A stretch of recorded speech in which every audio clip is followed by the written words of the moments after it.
Hey, what's up everyone? Welcome back to the channel. This is Smart TCG, and today I'm going to be going over my top 10 decks heading into the Prismatic Evolutions format. Prismatic Evolutions is the brand new set that is set to be released, and it is going to have quite an impact on the standard format. Things are going to change quite a bit, and I'm excited to go over them. But with that being said, let's hop right into it. If you enjoy the content, make sure to leave a like and subscribe. And if you're interested in the deck lists as well, make sure to go check out that description. All right, let's hop into it.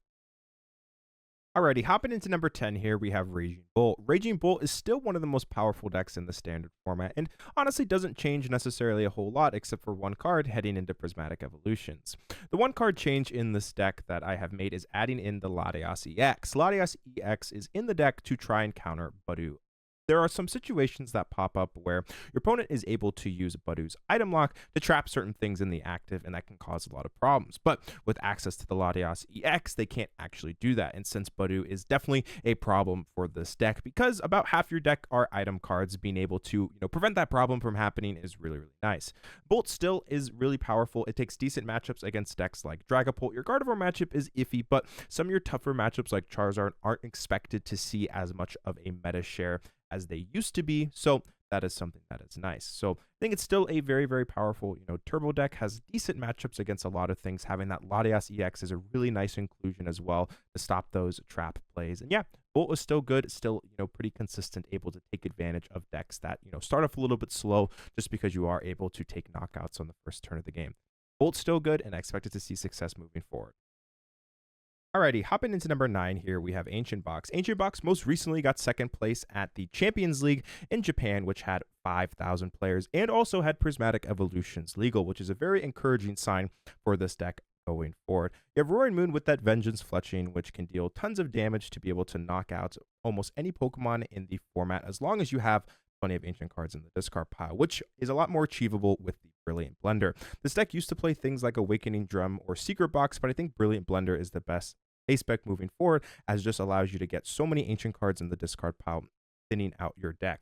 Also got things like Great Tusk as well, great to mill things, just being able to burn your opponent's resources, especially if you start it. It can be very annoying for your opponent to deal with. Also got cards like Koraidon as well. I think that Koraidon is pretty good in this format, with so many decks playing things like Rotom or Fezandipiti. Being able to one-shot those as they are weak to fighting is very nice. I also have decided to include the Monkey Dory as well. I think that Monkey Dory is very good in this deck, especially because Dragapult is going to be such a prevalent deck in the standard format. Being able to fling damage as they put onto your bench back at them is really, really nice. I would say that this deck is in a decent spot. However, there are some problems with it that I think are worth going over. For example, some of its best matchups being the turbo decks, I don't think are going to take up as high of a meta share percentage as they used to. And if things like Charizard begin to see more play, that is definitely one of this deck's worst matchups. So it can also run into some consistency issues once in a while, but I think the deck has some potential, but there are some relatively rough matchups that it has that you have to be wary of. So yeah, overall, I think Ancient Box fundamentally is a very powerful deck, and I think we'll see success, especially if, turbo decks, start to come back, but it does have some problems that you have to take note of. Overall, still a very good deck, but I think there's 8 decks that are just a little bit, or just in general, better than it. Alrighty, hopping into number 8 here, we have Miraidon. Miraidon is still around, and I think it has a lot of potential in this format.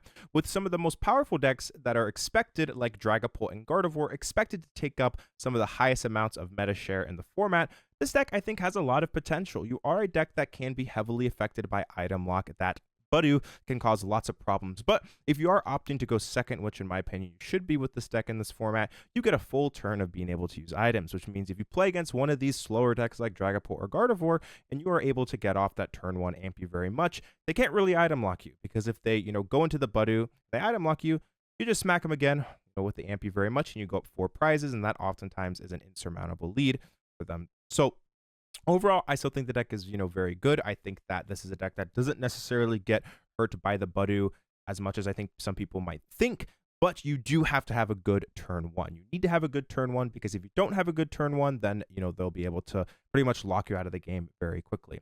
Things like Latias as well are really, really good in this deck. Kind of the same thought process behind why Raging Bolt plays it is if they do try and trap something in the active and then use, like the Budew's item lock, you get the free retreat, which is really nice. You can go, back into the Iron Hands and then hit them with that Ambi very much. So yeah, the deck is pretty good in a format where things are starting to slow down. However, if decks like Charizard start to see, more success, Miraidon does struggle against that. And also, one of Miraidon's strongest matchups in Regidrago, I don't expect to be, the most popular deck, moving forward. Regidrago used to be, pretty much a slam dunk, most popular or second, most popular deck at major tournaments. However, now with decks, like Dragapult and Gardevoir expected to see, so much play, and just like a lot of like these slower decks, things also like Archlodon as well, that's been getting a lot of hype. I think that Drago isn't going to take up the meta share that it used to. So Miraidon does lose a, relatively favored like matchup against arguably the most played deck, which is, kind of unfortunate, but you do, cover that with, decent matchups against, things like Dragapult and also Gardevoir.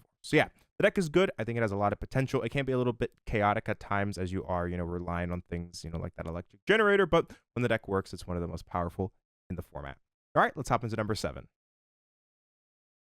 Alrighty, making its debut in the top 10 here, we have Ceruledge. Ceruledge hasn't necessarily been a competitively viable deck since its release. However, with the addition of Budew and just where the format is heading, Ceruledge gets significantly better. Ceruledge is a deck that did struggle admittedly with its linearity. However, if you are able to get off the item lock Budew, that just is another thing their opponent has to deal with, which oftentimes can be the difference maker. Being able to lock your opponent out of using items on the first turn, oftentimes meaning that they're not going to be able to knock out something like that Squawkabilly on the bench, or maybe that Origin Form Palkia or the Luminion, then you will almost always be able to take the first 2 prize knockouts due to the fact that you can slow them down with the Budew, and that matters a lot for Ceruledge. As this deck is relatively linear, being able to, add another obstacle for them is really what makes this deck significantly better.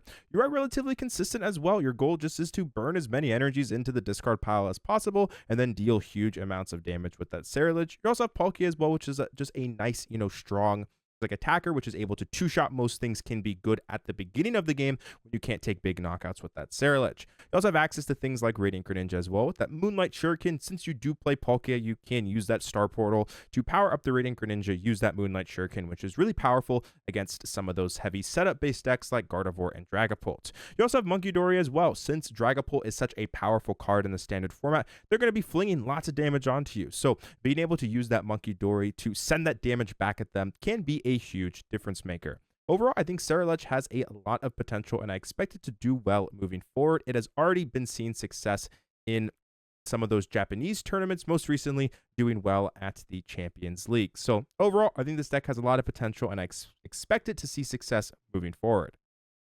Alrighty, hopping into number 6 here, we have Charizard. Charizard is still one of the best decks in the format. Some people are writing this deck off, but I think it is still very, very good. You have access to that Grand Tree, which means, yes, even if they do use that Budew, if you are able to get that Grand Tree out, you can fully evolve into things like Pidgeot or Charizard, which is really, really important. So yeah, I think this deck still exists. A good thing for this as well is that Regidrago, which used to be, arguably Charizard's hardest like meta deck to deal with, it's not going to most likely be the most popular deck in the standard format. The deck's going to go down a little bit in popularity, I think, probably even substantially down in popularity, which is a big thing for this deck. So it's not going to have to worry about Regidrago as much as it used to, despite it still existing in the format.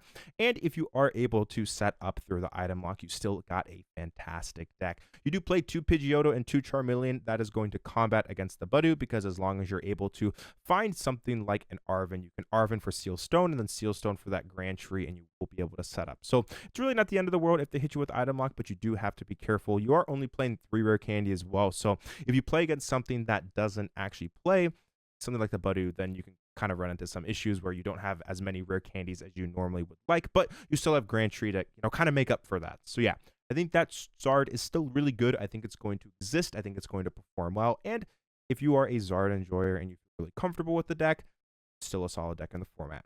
All right, let's hop in number 5.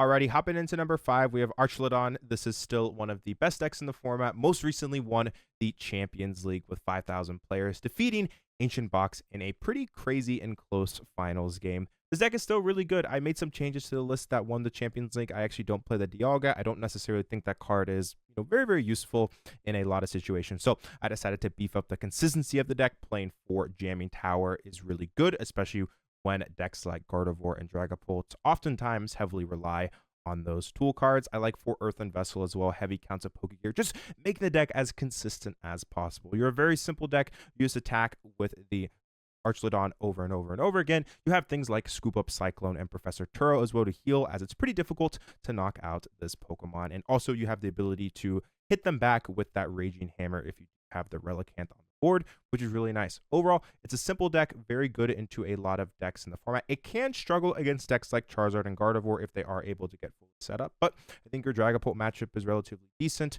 Your Regidrago matchup is still good. Things like Ancient Box as well, you should be pretty good against, any of those one prize decks that, can't really consistently deal a lot of damage at the beginning of games. You can, kind of really take advantage of. So overall, I think the deck is good, and I definitely think it's going to perform. Moving forward, we already saw that. Japan, with it winning the Champions League.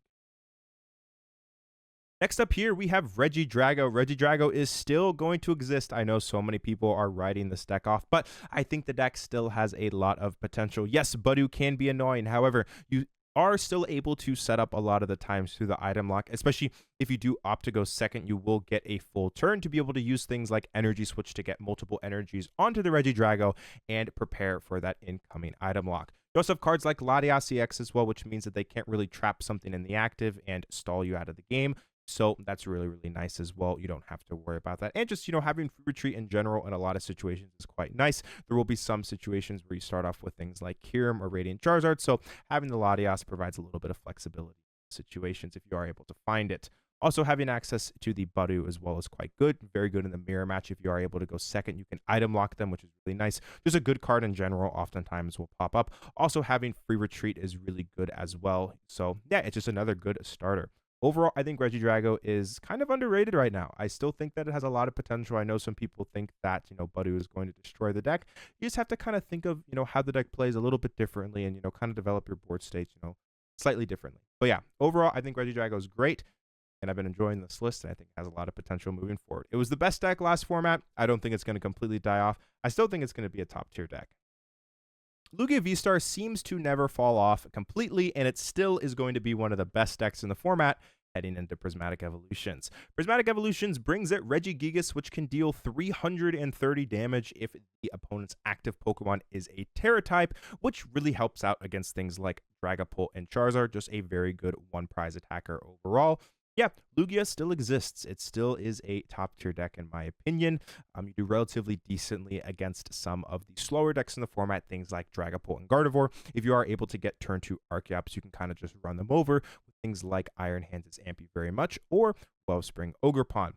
The biggest problem with this deck, though, is its consistency. Sometimes it just doesn't necessarily set up very well. So that is kind of a problem at times. And that's really the only thing that is holding this deck back. When it gets going, it truly is a special deck and can beat pretty much anything in the format. However, that's the big question. Overall, I really like this list. I think this has a lot of potential moving forward. I will mention the reason as to why we do not play 4 Double Turbo anymore, and instead we're playing 3 is because if you attach a Double Turbo onto the Regigigas, you reduce the maximum amount of damage that it can do, meaning you can't one-shot things like Dragapult or Charizard. So you need to get 4 of the single energies onto it, and if you are able to do that, then you are able to hit enough. So that's, kind of the only reason as to why we changed that. However, we do still play the weirder, so I have considered just adding in, 1 more energy, and that would be that Double Turbo. But I'm not 100% sure yet exactly what I want to cut. But yeah, Lugia, still a great deck, still can sometimes run into some problems with consistency, but when it gets going, it truly is one of the best decks.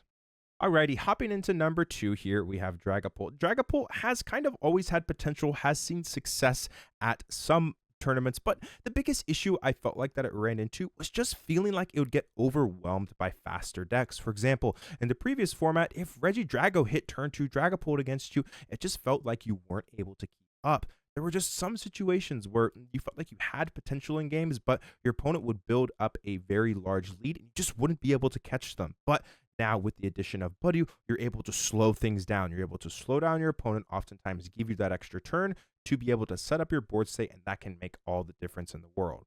The other interesting card that we have added into this deck is going to be Lance. Lance is a card that has actually been around for a long time. It just hasn't necessarily seen a whole lot of competitive success, but since item lock is expected to be so prevalent in this format, Lance has a lot of potential being able to search your deck for 3 Dragon Pokemon and put them into your hand, allowing you to get Dreepies early on the first turn or getting multiple Dragaloaks to be able to set up your board and draw lots of cards.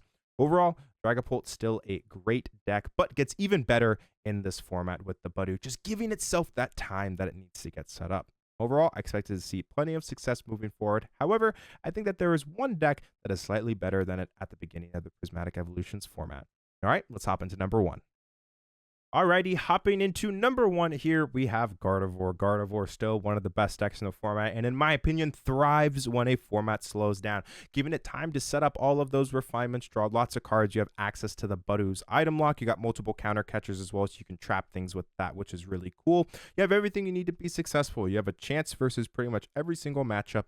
You're a slow deck in a slower format as well, but you also have the ability to one-shot with cards like the Drifloon paired up with the Bravery Charm. You have great comeback potential as well with things like Unfair Stamp. You can play games, quickly, looking for one-shot after one-shot, or you can slow things down by attacking with EX over and over again with things like Professor Turo. Overall, Gardevoir has all the tools to be successful, and in my opinion, is the best deck heading into Prismatic Evolutions.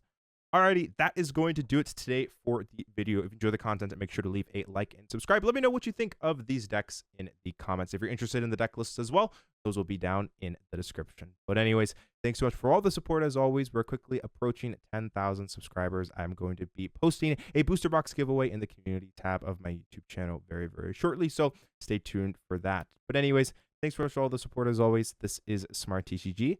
I'll speak with you guys again soon. Peace out.